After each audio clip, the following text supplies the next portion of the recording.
All right. So thank you for joining us today for my session on elements of engaging online content. I'll give a quick introduction here in just a second. While I'm doing that, though, if you could open up your browser and go to joinpd.com. I'll also drop that in the chat for you so you can just click on it. I'm going to be using Pear Deck at the very beginning to kind of get some questions answered, a baseline before we move into the actual meat of the presentation. So joinpd.com and then use this code NNKTOQ. There's going to be a few questions that I'll answer, and I'm going to be using Pear Deck to lead this. So I'm going to actually switch that over on my screen real quick.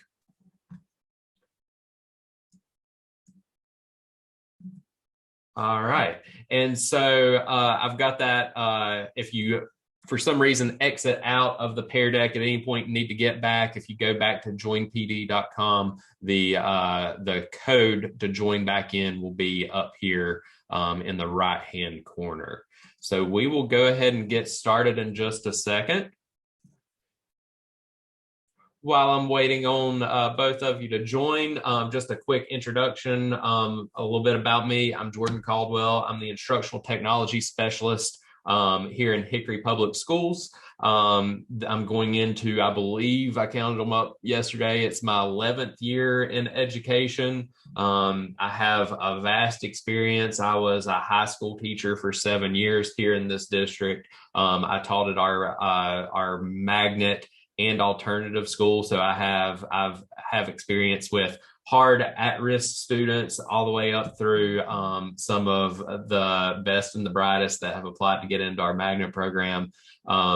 For 2 years after that, years 8 and 9, I was actually over in a neighboring district. I was a digital learning facilitator there at an elementary school. So I worked with K-5 students and teachers on delivering professional development and offering support with technology, working in and helping run and manage the media center there. So I've worked with kindergartners all the way up through at-risk 12th graders. So it's have a wide experience that I think helps me relate a little bit to everybody in their situation, the students that they serve. If you ever need to reach me, have any questions about anything that I present or anything like that, or need additional resources, please feel free to reach out to me. My email is on that slide. I'm going to drop a link to our presentation over here in the chat for you as well, just so you have it for future reference. So give me just 1 second to get that. So the link to the entire presentation is there. You can refer back to it at a later time if you need to. And then there's my Twitter handle. I go through stages where I tweet pretty frequently, and then I kind of disappear off of it for a while. Usually around conference season is what I call it, is when I tweet and post a lot. But I do post some stuff from time to time on there. So if you want to check out some great things going on here in our district with digital teaching and learning, follow me on Twitter. So couple of housekeeping things. Make sure if you haven't already, you might want to download the Performance Matter app, or there's a link down here at the bottom of this slide. I will drop that in to the chat as well. That is to the Performance Matters app, where you'll use that for attendance and things like that at the very end of the session. And I'll reshare that out at the very end. So if you're on here right now on our Pear Deck, you should have the ability to type in an answer to a few questions. I'm going to pose a couple questions for you, and for each of these questions, I'm going to give you 2 to 3 minutes, and we'll move on and have a quick little discussion about some of these as we get through them. So the first question, I'm going to start a timer as soon as I get done talking. First question, what does engagement look like in a physical classroom? So think about that over the next 2 minutes. I'll let you know when my timer goes off over here on my desk, and we'll come back and look at those answers that you type in. And if anybody had any trouble getting to the Pear Deck, let me know. I'll be glad to kind of help verbalize some directions on how to get there again.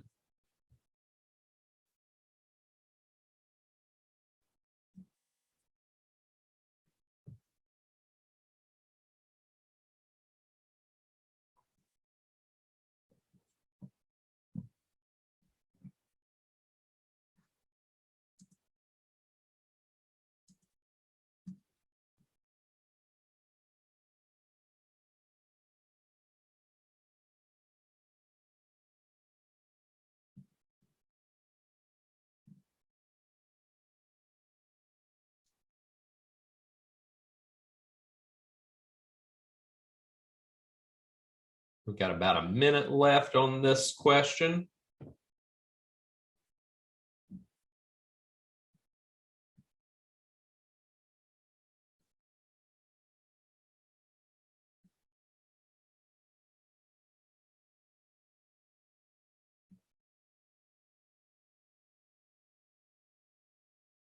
About 30 seconds. While the time's running out, I'll jump over and start looking over the some of those answers.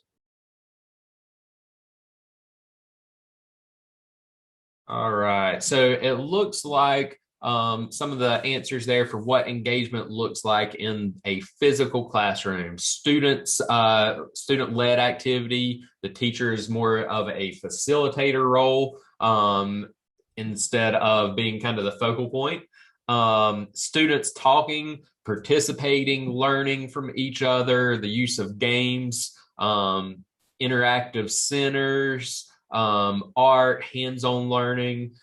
So it can look busy. In a physical environment, learning environment, engagement can look busy. Yesterday, somebody said that it can look chaotic. So I think that's a good thing to mention as well. Sometimes it doesn't look all nice and neat. It can be very chaotic and busy, but very intentional as well. So thank you for those answers there. Next question. What does engagement look like in an online or virtual setting or using technology? This can actually take place in a physical classroom, doesn't have to be completely virtual. But what does engagement look like in a virtual setting? So take a minute or so, take 2 minutes. I'm going to set another timer. Think through that question and write in your responses there.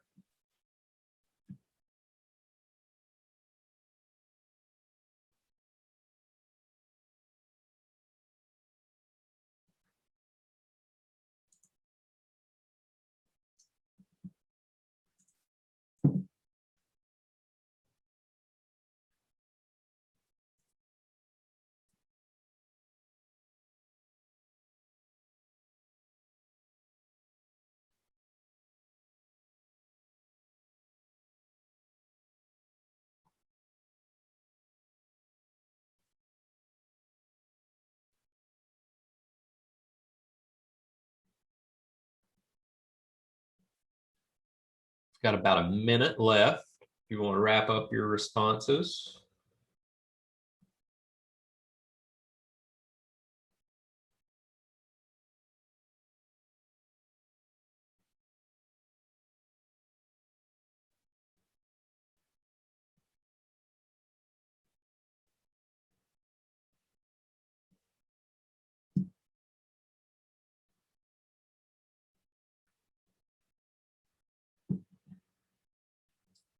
All right, about 30 seconds left.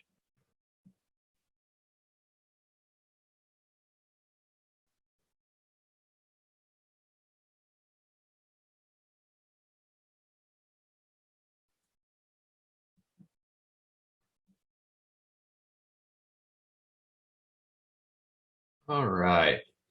So you both had said that engagement in an online or virtual setting or using technology looks like online resources are used to cater to students' responses, things like Google Slides, Jamboard, participating in Pear Decks, Jamboards, Nearpods, students with camera on and engaging with the teacher through the chat and discussion. All very good examples of how we can judge engagement. All right, now I am actually going to pose a tough one for you. And this was a debate across education as soon as we hit remote learning as a result of the pandemic, once all schools went virtual for that period of time. This was a discussion had within PLCs, within schools, within districts, across states. And there's no clear right or wrong answer, but I think it's a good point to talk about. Remote learning did identify a key area that needs more exploration and discussion on the topic, and that is what's the difference between engagement and compliance when using technology, and just in education in general? What's the difference between engagement and compliance? Because some people viewed clicks on web pages as engagement in the content, and others did not. Cameras on versus cameras off was a huge debate. So thinking through those, I'm going to actually add an additional minute onto this and give you 3 minutes because this is a deeper question. But what is the difference between engagement and compliance?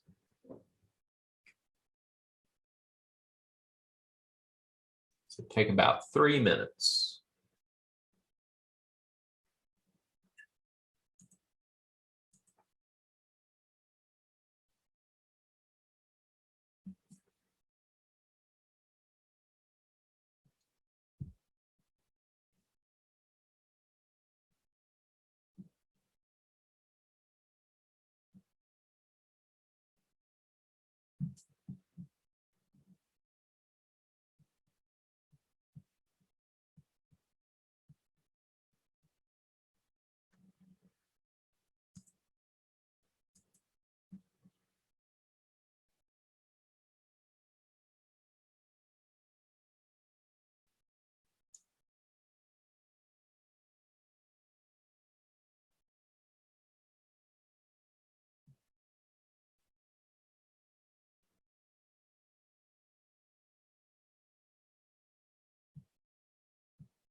Okay, we've got about a minute and a half left.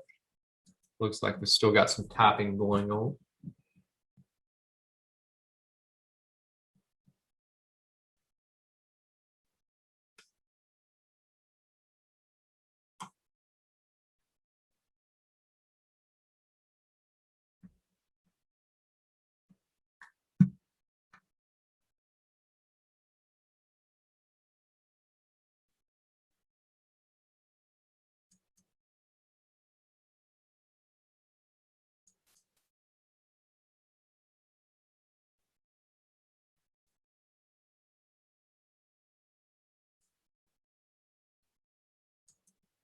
Got about 30 seconds left, but it looks like everybody's done typing in their responses. So you said engagement would cater to students' interest while compliance would be more teacher direct. Okay. Engagement is fully understanding and participating in the context, in the content in various means, online discussion, chat, completion of assignments, while compliance is doing the minimum amount of work to get the credit needed. Okay, so I think that's a very good response right there. Just some of the areas that this discussion has opened up over the last year and a half, 2 years. You saw debates on whether or not students should have cameras on or off, because being on camera for some meant engagement. Because you could see if students were engaged in the screen. My personal belief is Having a student staring at a screen while we can see if their eyes are on the camera, that doesn't necessarily mean that they are engaged in that content or that live lesson. They could have a game up and be staring at that, and that may look to be engaging because they might look really excited, but that doesn't mean that they're engaged in our content. I had some tough conversations with some colleagues, some classroom teachers here in our district, and colleagues across the state who were wanting to use Canvas and using the diagnostics tool in there to look at students, their time logged in. Well, I'm just going to go ahead and tell you, a student can have two screens open, one of them being Canvas, and that is registering as time online and on that page. Also, clicks on page. I can click through every page in a module in about 15 seconds. And am I really engaging in that content at that point? So those are all crucial conversations that you can have with colleagues and things that you should think about when looking at how to make content engaging and how to measure it. There's no right or wrong answer in the holistic approach of looking at how to engage students. So I wanted to kind of start this conversation off with those things in mind, and then us today examine ways that we can make our content more engaging. I'm a realist, and I know, especially after working with at-risk students, there are some students that because of apathy and other reasons, they are never going to engage in our content, and they're not going to like it. They're not going to put in the work. I'm a realist, and I know we're fighting against that.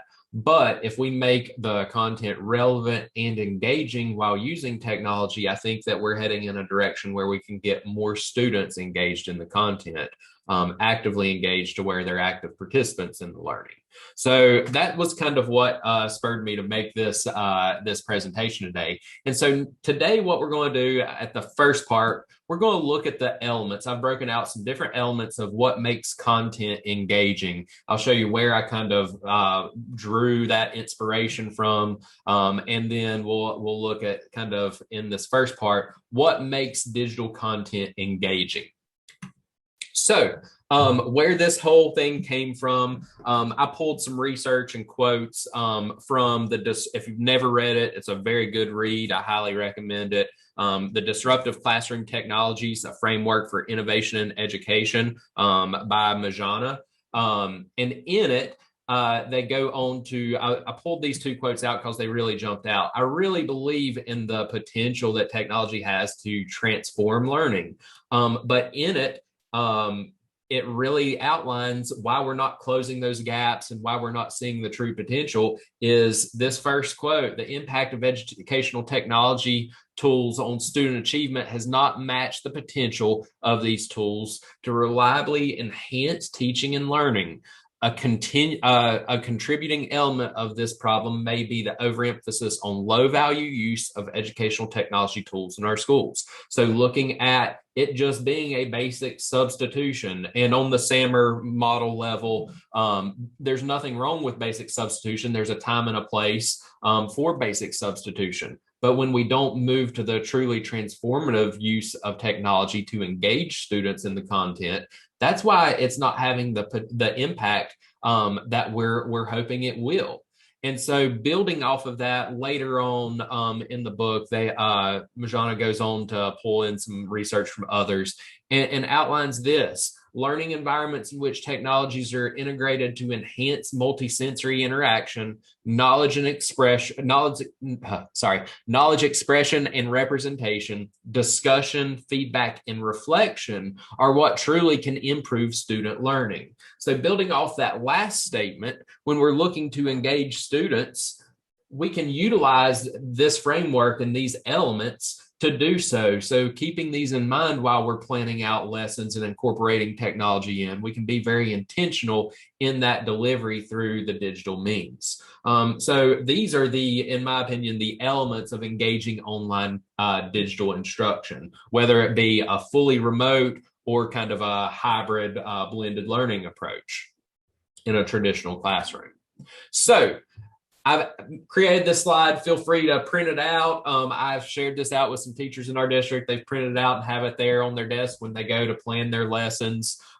This is not an all-encompassing list. This is just a snapshot of what some examples of these may look like. But we're actually going to go in and break down each of these and look at how what digital instruction looks like when utilizing these different elements. So the first one, and if at any point you have any questions before I move on, if at any point you have any questions or need feedback on anything, feel free to unmute since it's a small group, or drop it in the chat. I'll be glad to stop and take a look at something a little more in depth or answer any questions. Can you tell me the name of that book again, Jordan? Your quotes were from. I will drop it in the chat.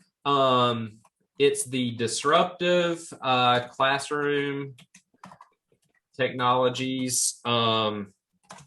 It's a framework for innovation in education. Thank you. I appreciate that. Oh, no problem. And it's by the genre. So I dropped that in the chat for you. Feel free to check it out. Like I said, those things really, we know that technology has all that potential, but there's been something holding it back all these years. And so that book does a really good job of looking at where we have fallen short in education and what we can do to improve it, and give some scenarios and real life applicable examples. So I really like it. It kind of transformed how I thought about some things. So I highly recommend that one. A colleague used one of those quotes, and it kind of spurred some of my future thinking a few years back. So we'll go ahead and jump in and start looking at these. There is going to be, I'm going to drop a link real quick in the chat to a Padlet. We'll use this at the end of each of these slides and give each of you a chance to share out some examples that you may have seen or that you may have done yourself. So you may want to open that link up and just have it over on standby for once we get done with each of these next 5 slides. So multisensory interaction. I know it can kind of sound silly, but I'm just going to go ahead and make the statement. We can't taste and smell a computer or a iPad. I mean, I guess you can, but it's not advised. But multisensory interaction, we're really looking at the visual, audio, tactile elements of learning and how to incorporate those in using technology. The tactile is going to be more through movement and that kinesthetic type of learning. While we don't always think of that style of learning and pair that with technology, I think it's important to look at how we can be more kinesthetic in the use of technology, and it's not just students sitting and typing. Also with this, it's really going to be bringing in the STEM and STEAM elements of learning full circle, whether it be just something that's traditionally paper and pencil, and then turning it into a digital format or giving students the chance to reflect on it, which we'll talk about later on. What some of this looks like in the classroom, and how you can incorporate these things into pre-existing lessons, or some strategies that you can kind of take off and run with this. I'm a big believer that our students that we are getting right now, and we will get in the future, they are all visual learners. All students are visual learners. And I can't say that enough, especially now. I can kind of speak to this because I have a 1.5-year-old, and anytime there is a screen, he is kind of attracted to it. And I'm trying to be aware and keep him away from screen time as much as I can. But children today are inundated with this, the bright colors, pops of screen, the audio that comes through TV and phones, even if it's in the background. Our students are visual learners, and we have to start utilizing that to our advantage as educators, and begin to use things like icons, buttons, badges in our instruction, as well as video content. I tell everybody, I was the world's worst when I first started teaching about giving an activity that was typed up in Google Docs or something, and it was just nothing but Times New Roman, all black font, 12-point font. And knowing what I know now, I would go back and redo those early years of teaching and make things a little bit more colorful and use imagery because our students are such visual learners. If you're looking for a place to get some free icons to incorporate in, I'm a big fan of Icon Finder. They have a free and a paid content on there. I always filter out and use the free stuff. They've got good stuff. And also Noun Project. Both of those have free little icons that you can use to give a visual appeal to any type of document that you create. Also, building off of that, not just the sights, but the sounds, really utilize video content. And I encourage teachers not to just rely on all the stuff that's out there on YouTube because it's not always standards aligned, and we have to start with our standards. Really look at leveraging the tools you have and creating some of your own video content. And whether it's your own content or pre-existing content, we have to find a way to make that engaging. Going back to what I was talking about with engagement versus compliance, I can give a kid a video and say, "Hey, watch this," but do I know that they have actually watched it all the way through? Or if I can see that they played it, do I know that they actually grasped what I was wanting them to pull out of it? I'm a huge fan and really support the use of Edpuzzle, or if your district has purchased Canvas Studio, using those tools, because you can build in and make those videos more interactive, put in checkpoints where students have to watch them all the way through and then assess them there in the middle of a video after a particular section. So highly recommend Edpuzzle. It's like one of my top 10 tools that I always advertise to people. Also, not just the sight and sound, but the touch, the kinesthetic, the hands-on piece of this. It is very simple to use, and I'll talk about some tools on the next slide. Turning paper pencil assignments into digital STEM or STEAM assignments. You can still have that hands-on component, but then giving students the opportunity to take that and put it into some digital format that they have then created. A couple that I added on here, I've got some others on the next slide that do a better job, but some that I like to give a plug to. Something as simple as using the Google Drive app on a portable device, whether it be a phone or a tablet. You can scan those and they will go directly into your drive as a PDF. Rocketbook, if you're not familiar with it, they make the scannable notebooks. I love those. They actually have a thing called Rocketboard beacons now where you can scan and digitize a whiteboard. So I love those. I actually have a set. And then students can use something as simple as the built-in camera feature on their Chromebook, their iPad, their laptop, whatever device they're using. And also they can take it as far as becoming digital content creators that I'll talk about a little bit later on, which I'm a huge fan of. So with multi-sensory interaction, down at the bottom, there is this link to this Padlet, and I dropped it in the chat for you.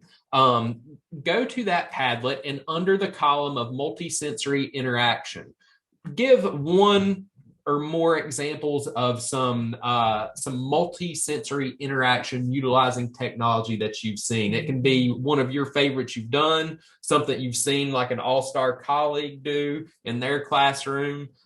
Give us some examples, and I'll set a timer for 2 minutes for us to give us time to explore that a little bit.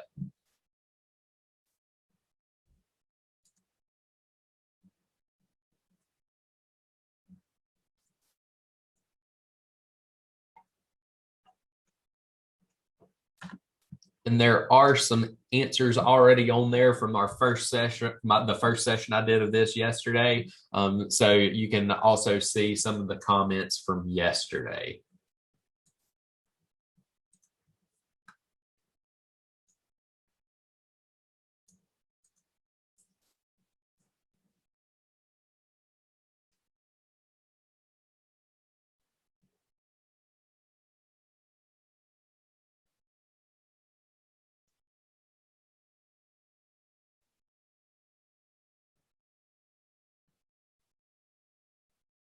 We've got about a minute left. I'll jump over to those responses. So some structured audio and video in there, Nearpod and Edpuzzle, using those to engage with the visual and the audio stimulus. Some people in yesterday's session put building models and creating structure, and then a lesson using available materials. So the students creating hands-on things and then digitizing it through video and giving an explanation. I like the example somebody gave yesterday of juggling. The students, they watch an instructional video on how to juggle, but then they have to practice juggling on their own and record themselves doing it. That's a good generic example of how that can incorporate kinesthetic learning into a digital learning environment. All right, perfect. All right, so I'm going to move on now to our next element, and that's knowledge expression and representation. So this is providing students the opportunity to demonstrate their knowledge or what they've learned about the standard through digital product creation and content manipulation. Product creation meaning they will create something digitally.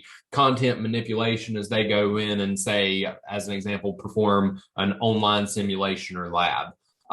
So with this, you'll hear me get up and preach a little bit on some of these things because I truly believe in them. But our students and children today are digital content consumers basically from the day that they're born almost. They are consuming digital content throughout their lives. And one thing we really need to do so that they are prepared for the future jobs that are going to be there for them once they enter the workforce is we have to give them opportunities not only to consume digital content, but be digital content creators. And so I think digital content creation is one of the best ways that students can express their knowledge and represent their thoughts. And so I always have to get up on my soapbox and preach a little bit there.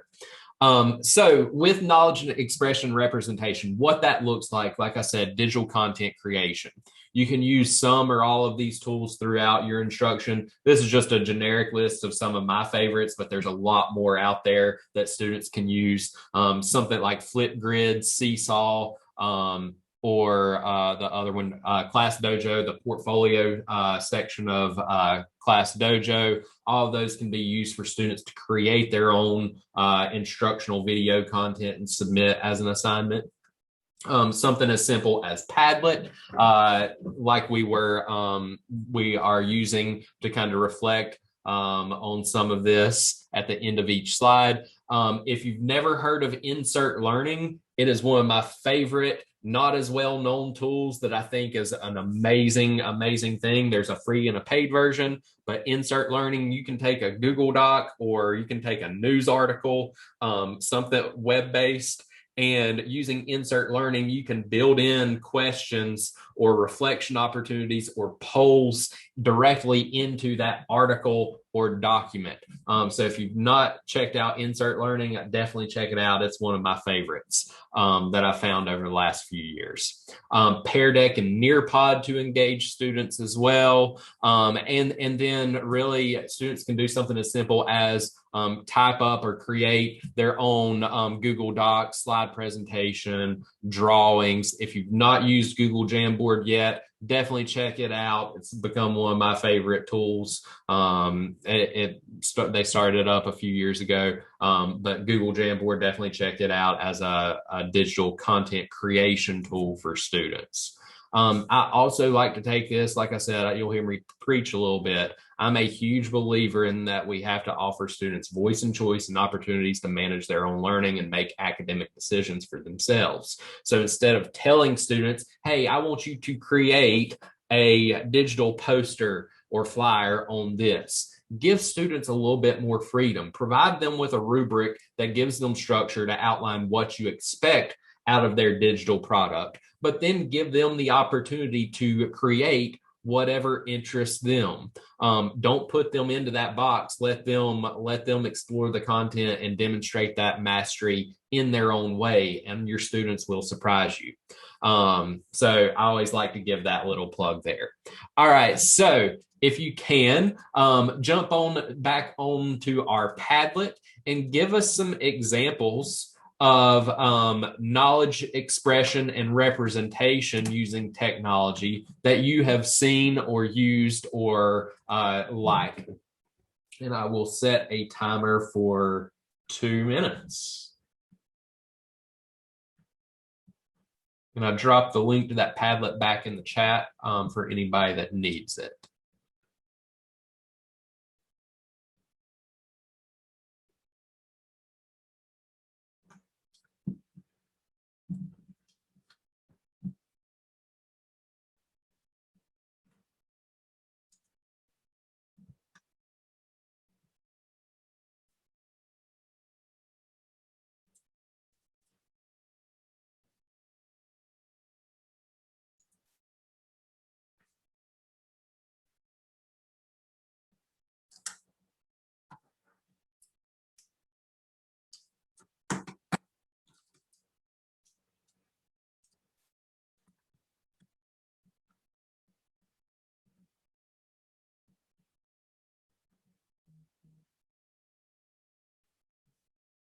All right, we've got about a minute left. I'm going to jump over into the Padlet and take a look.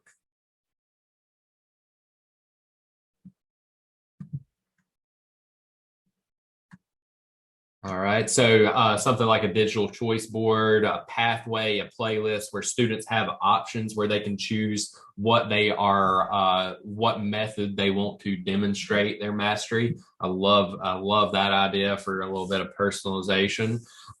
Using, Duval said, using Flipgrid to demonstrate fluency in reading, or use expressive writing. And I know who Anonymous is right there, and I'm going to put you on the spot, Vicky, because I attended a session you did somewhere. It may have been NC Ties on book bentos, which I love and I used after with students in 5th grade after your session. Can you explain to everybody what you mean by book bentos? Well, it's just a way you're going to app smash like lots of different products, but basically you have the kids read the book, and then, it can actually be physical objects where you would bring physical objects in that represent the characters or the setting of the book, and you kind of lay out all your things to make a book bento. So you might have a rose or different kinds of things, or you can do it completely virtual and have kids find pictures that represent or songs that represent something from the book, the setting, the character, the theme.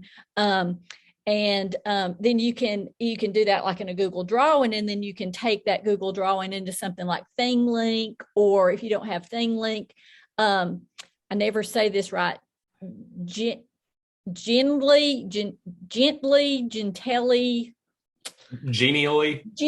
that's the word I'm trying to. You can put it in that as well, and that will make it interactive, so it can kind of have hyperlinks.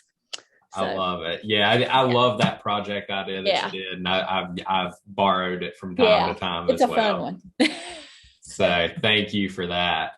All right. So so knowledge expression and representation, giving students the chance to not only consume that content, but then be creators of the content and submit it as their method to demonstrate mastery of the content.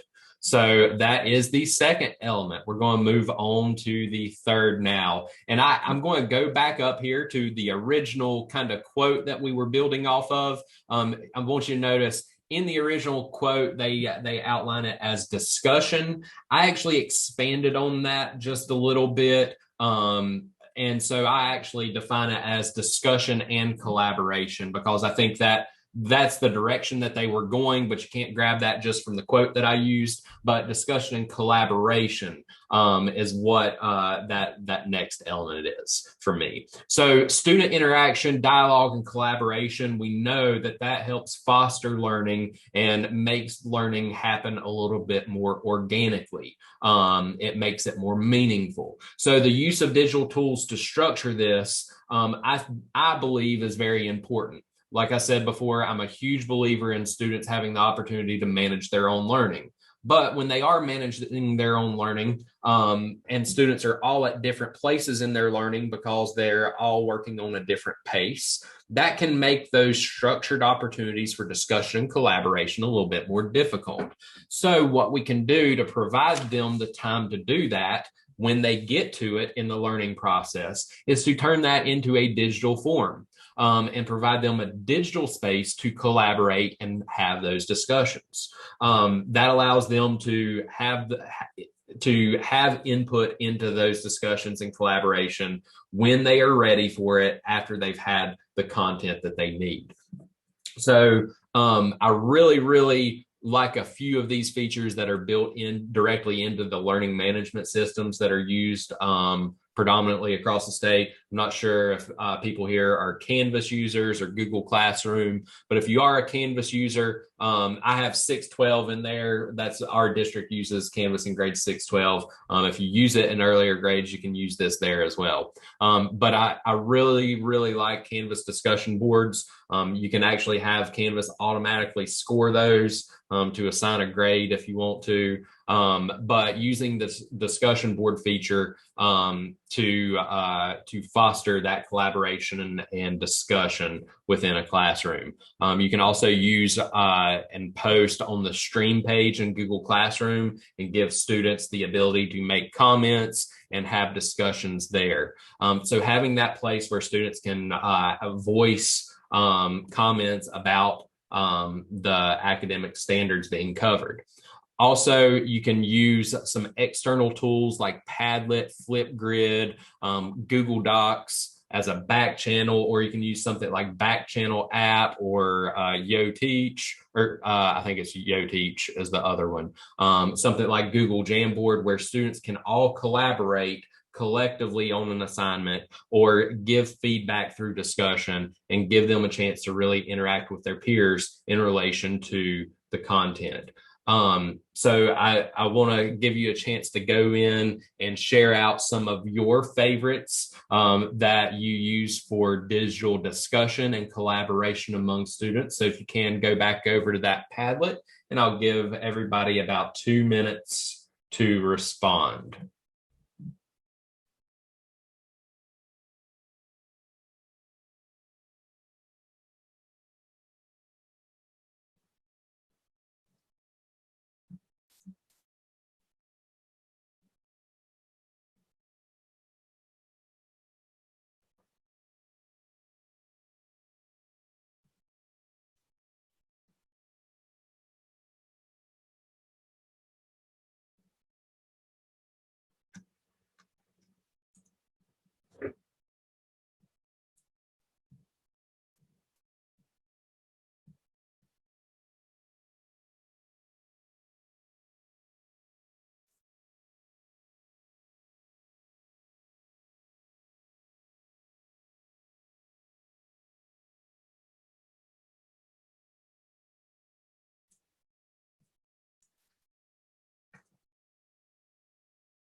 Okay, we've got about a minute left on this portion.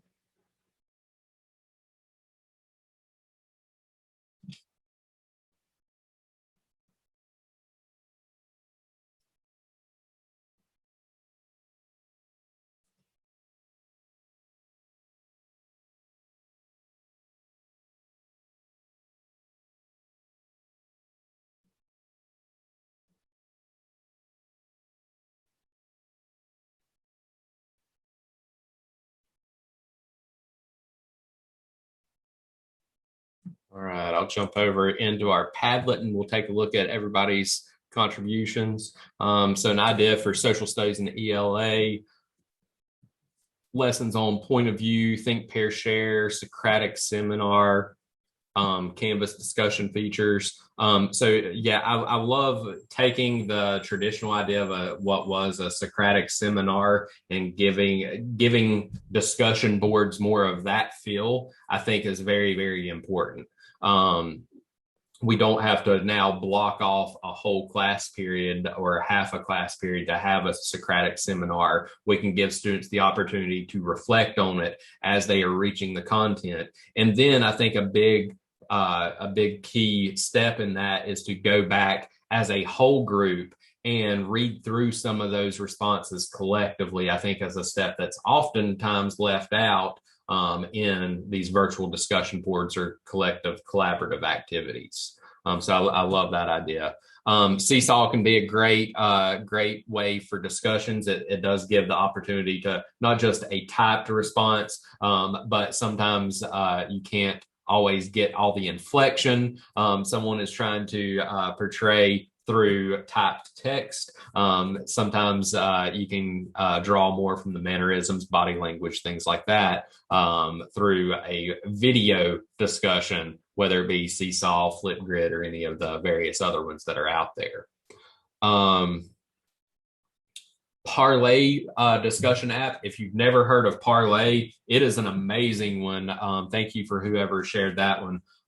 Parlay is great. I have a few teachers that started using it last year, but it is a great way to foster the discussion and collaboration. It's kind of a new take on kind of an interactive discussion board. So if you've not checked it out, definitely check it out. I from what I've seen from it, I really like and enjoy it.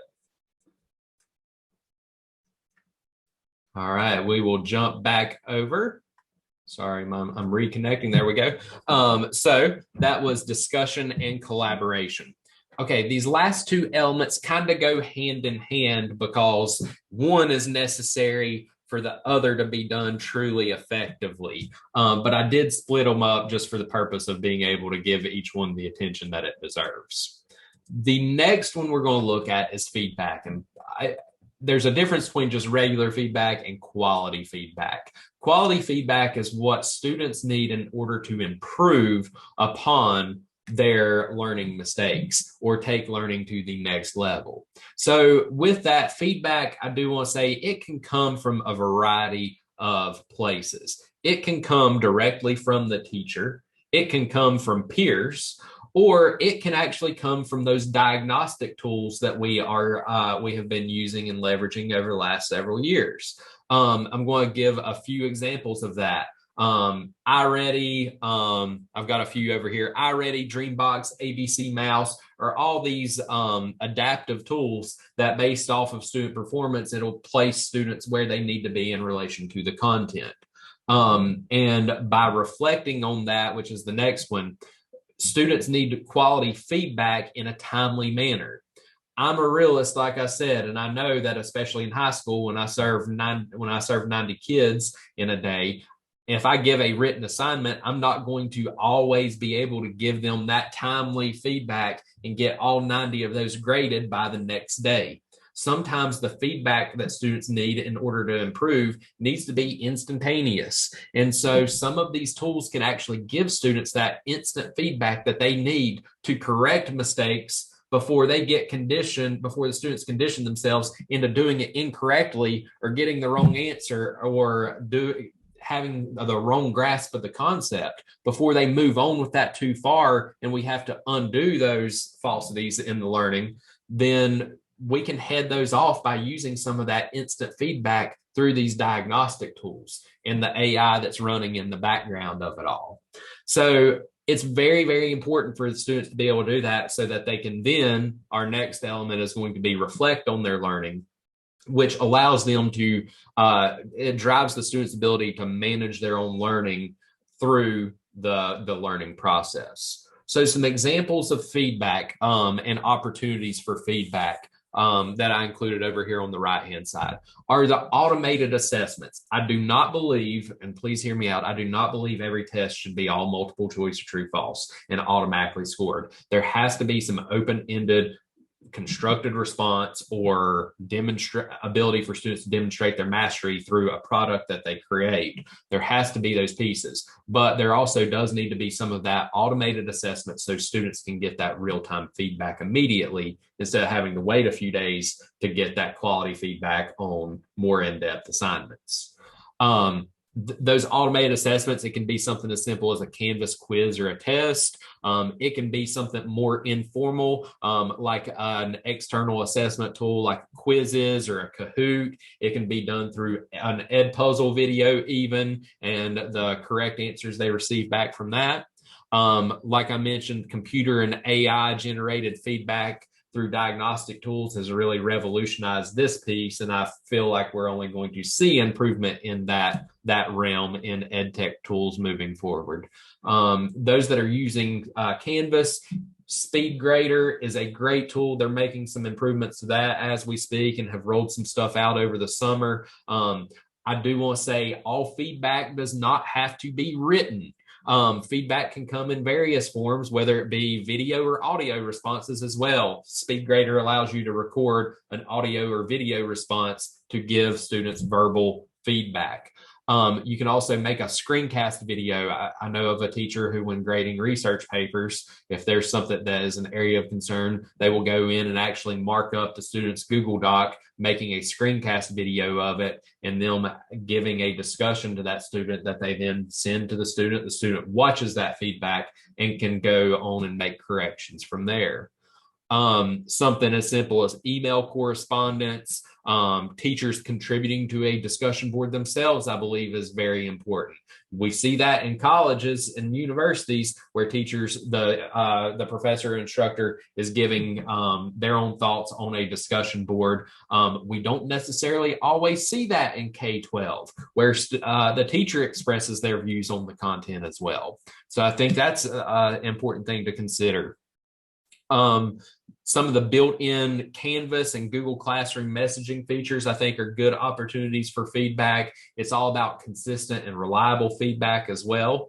I've been trying to really stress this to everybody too. Some of the really good stuff that we've picked up during the times of remote learning out of necessity, just because we're going and transitioning back into a face-to-face classroom, doesn't mean we have to do away with those. During remote learning times, a lot of teachers set up those digital office hours where students could get one-on-one feedback and support from them, or they could conference with parents to provide some feedback to them on things they can do in the home to help students improve. Those things don't have to stop just because we're going back into the physical classroom this year. So I did kind of want to use that as an opportunity to discuss that, and also really utilize peer feedback. Sometimes what students need to hear doesn't need to come from us. It can be more meaningful if it comes to someone that is their peer, another student. So now take another minute or two, go back over to the Padlet and drop in some of your favorite examples of digital feedback that you have seen or heard of or used.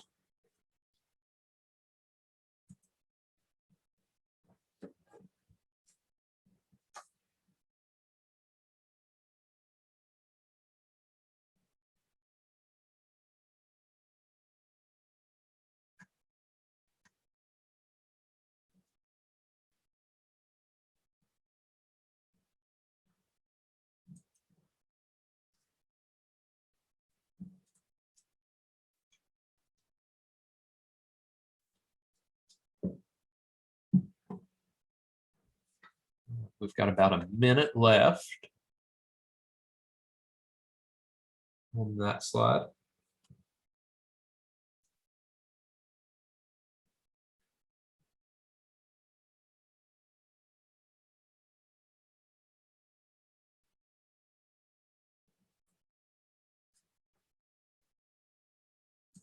All right, I'm going to jump back over into our Padlet real quick. So some of the responses you have shared with us allow students to provide information on assessments through verbal communication in small groups or through a Google form. So allow them to express some other additional things that they have learned that may not be measurable in a regular end of unit or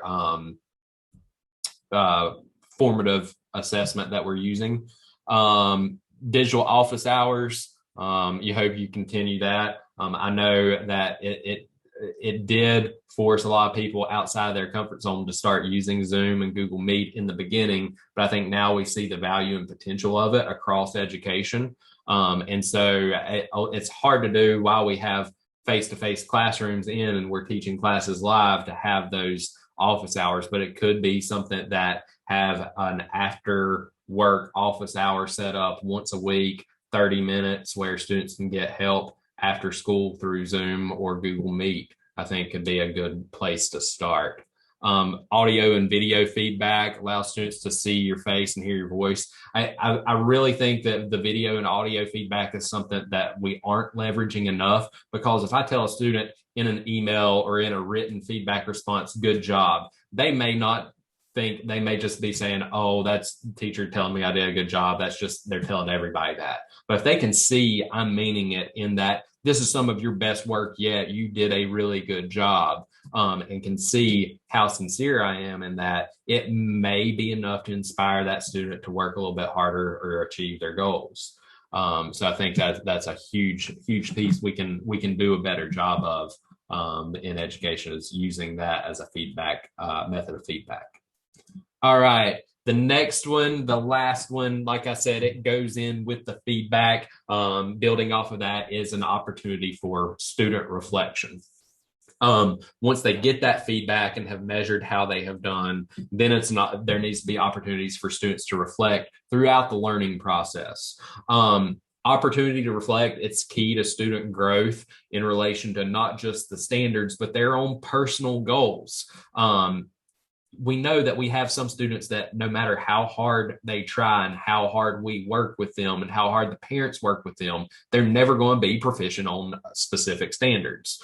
But if they can meet milestones and goals that they've set for themselves, sometimes that can be just as meaningful as making a 4 on an EOG to them. So reflection, it can also be a motivating factor for students, giving students the chance to look at and analyze their shortcomings or their successes throughout the learning process. And it can be an opportunity to celebrate any small achievements that they've made, because some of our students haven't had a chance to experience success throughout their life.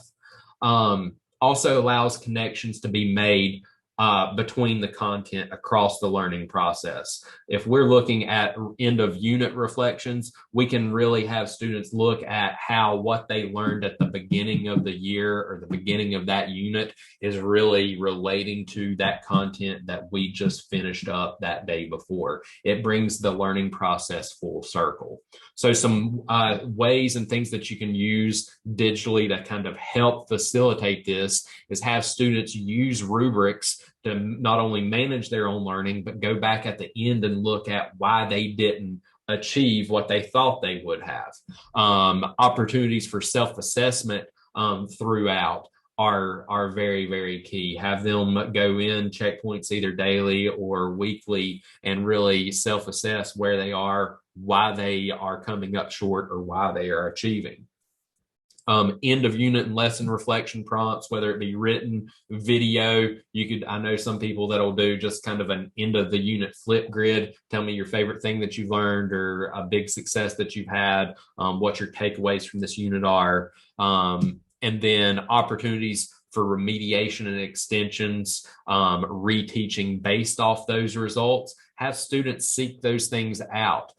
Based off of the feedback that they receive, they should be able to then at that point drive their future learning by self-selecting remediation opportunities or extensions based off of where and how they performed in relation to the standard.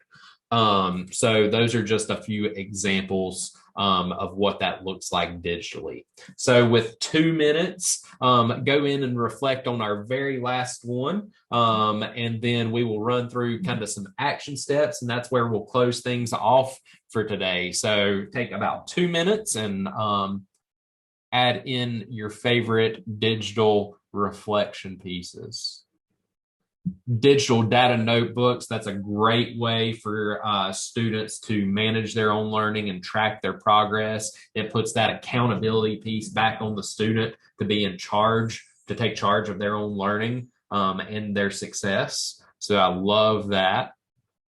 Video and audio reflections, whether it be through Flipgrid, just like I think you mentioned, just like we said with our feedback, how digital and audio can be beneficial for the feedback. I think you're right there. We can really truly see if the students are meaning what they are putting in their reflection, or if it's just something to check off of a list so that they can be done with that lesson for that day.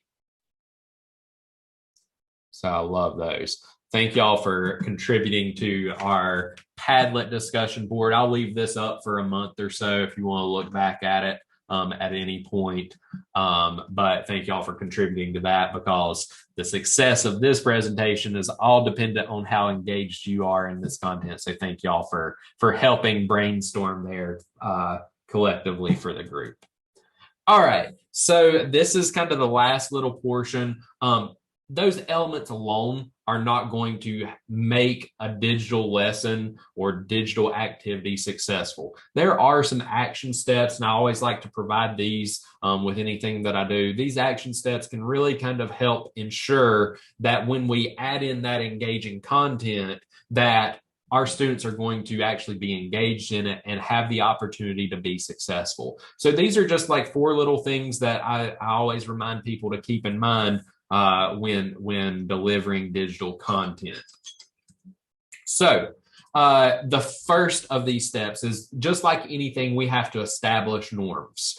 We don't walk into our classroom on the first day and go straight into content without giving the procedures, expectations, policies. So if we are going to have students engage in digital content and express their knowledge, we're going to have to lay out those clear expectations of, what do I expect out of a video? What do I expect out of your reflection at the end of the unit? What do I expect out of you when we are discussing and collaborating? So adding in those norms and establishing them at the beginning and keeping them consistent is key to the success of incorporating any of those elements. Without this, incorporating those elements will not be successful for all learners. So incorporating in, like I said, we have to outline those clear expectations, the policies, procedures, avenues for additional support.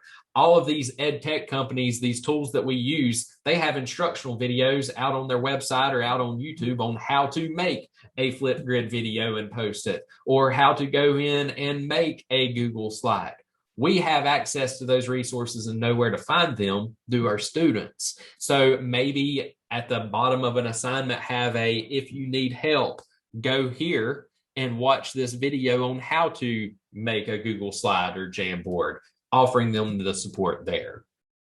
And teaching them, before you ask me, go check this out at the bottom of the assignment, because I've given you the resources you need to be successful.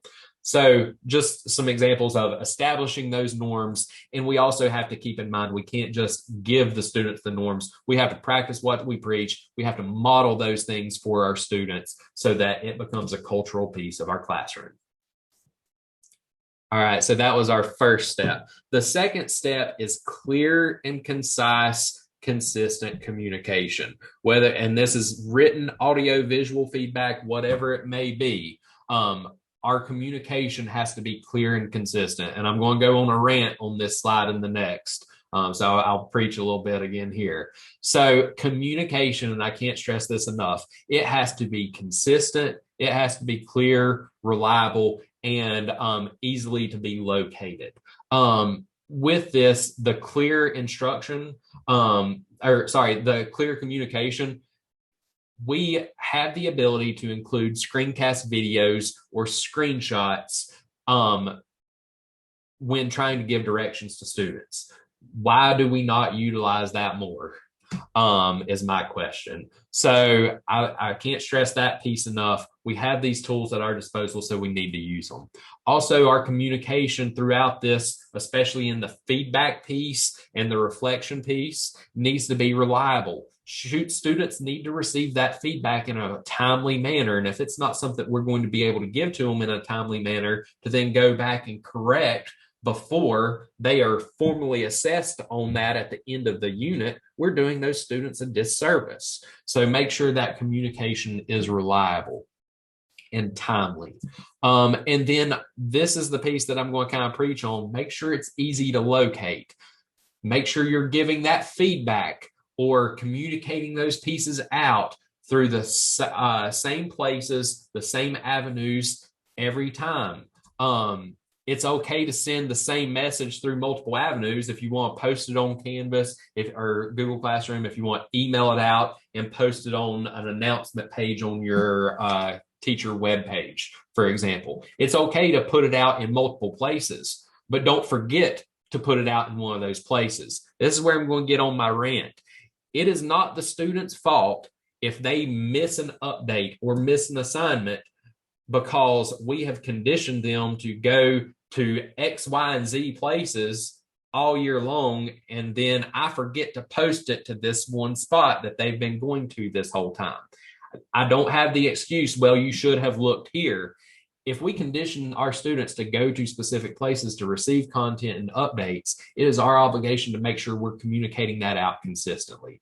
It's not the student's fault at that point. It would be then on me as the teacher. And so that's my first little rant, not trying to offend anybody, but sometimes it's not always the student's fault. We have to do some self-examination there on our own practices. So sorry for that little rant. I'm going to move on. And you'll hear kind of something similar on this one. Digital ecosystem.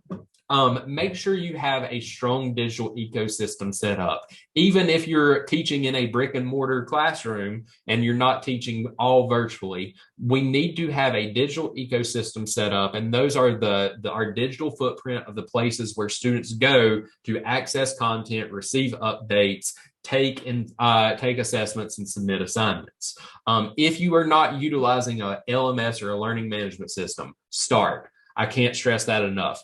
We are past the days of just emailing out assignments or activities. Make sure you're utilizing an LMS if you are not. I always give this analogy. Would you leave your walls or bulletin boards in your classrooms blank and bare and also have papers all over the place? Probably not, or your administrator might come in and have a conversation with you about that. So we shouldn't do that with our digital space as well. Clean up Google Drive folders, clean up Canvas pages, and keep content relevant and clear and concise. There's no right or wrong way to set these things up, but make sure that all the different elements are easily to navigate between. If you have a teacher web page and you have a Canvas page, link each of those out on the other page. Link your Canvas page out on your teacher web page and link your teacher web page out on your Canvas homepage. Make it easy to jump back and forth between those and make sure students know when and where and how to go to get that content. So create a digital environment that's flexible, user-friendly, inviting. Like I said, use those sights and sounds for multisensory interaction. Our visual learners, they need that visual inviting space to make them want to actually engage in the content. If they have to stare at a black and white screen, their chances are they would rather stare at a video game that gives them all those visual stimuli that they need. Keep it organized. Use folders or tables to actually structure things out. Don't just have a bullet pointed list of everything. You can actually use tables in any of these avenues to go in and lay things out in more of a clear and concise manner and add imagery in. Same rant as our last step that I just went over. If we're not being consistent in where students go to access things, if I email an assignment out and then I post it to Canvas, or if I'm using modules for this unit and I just make a page for the next unit over in Canvas, it's not the student's fault there if the consistency has not been created. We have to take some accountability and put the work in to create inviting, functional online spaces that we can then house that engaging content in.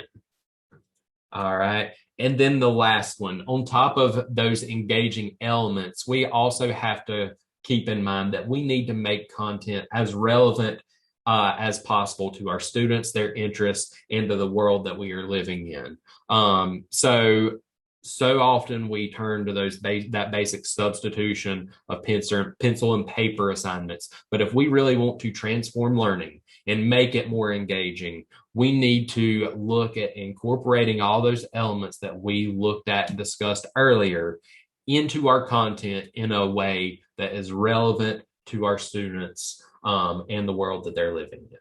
And so that's kind of where I'm going to leave things off for today. Originally, I had built in, if we had additional time remaining, you never know how long these things are going to go, how quickly we'll go through based off of the Padlet discussion that everybody had there. Didn't know if everybody would contribute. So thank y'all all for contributing to that.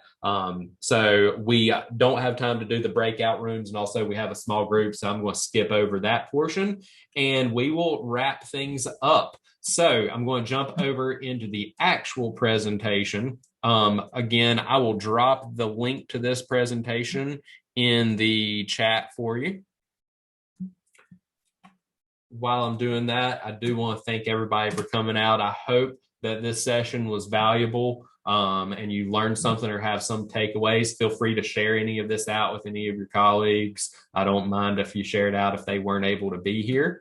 Feel free to share it out. So here is the code that you'll need to sign in for the day. So please, if you have a cell phone, you can scan that QR code. I'll make it full screen just so it's easier to scan.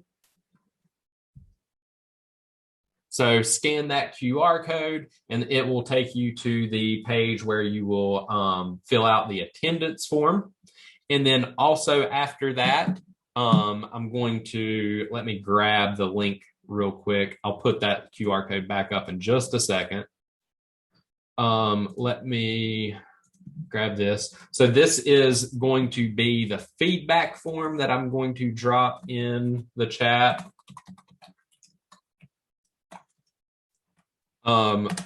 Please go in and fill out any feedback that you may have. I always like to tell people this. Please be honest in that. I value your feedback and I'm always critical on myself and looking for areas that I can improve on. So you don't have to just tell me how good a job I did. If there's anything I could do better in future presentations, please add that in there as well, because I'm always looking to grow myself. Thank you again for all coming out today. I am going to stop our recording now.